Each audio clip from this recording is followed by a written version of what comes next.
A couple of words about the process of programming. It involves two basic steps. One is to define the problem. Often, you get real-world problems which are not precise enough to write a program for. So, the first step would be to define and model the problem. And this is a very important step in software development.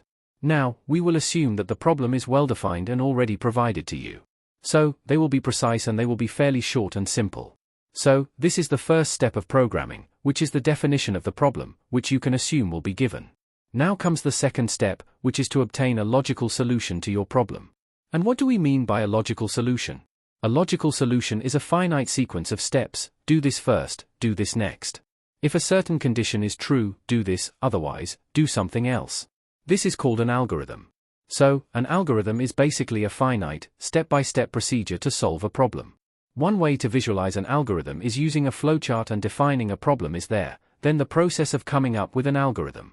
This is a very important step in the programming process. And followed by this, there is a third step, which is to implement the algorithm in a usual programming language.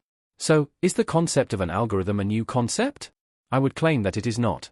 An algorithm is a very familiar concept. The most important example that you can think of are cooking recipes. Now, cooking recipes are written in a way that they are almost algorithms. They are not quite precise enough for a computer, but they come quite close. For example, let us take an unnamed dish, a dessert, and let us look at how things are specified in a recipe. And we will see that this analogy is quite deep. There is a very strong similarity in the way that a recipe is written and a program is written. So, usually, they will have a list of ingredients up front. For example, you have ice cream, crushed cereal, and so on.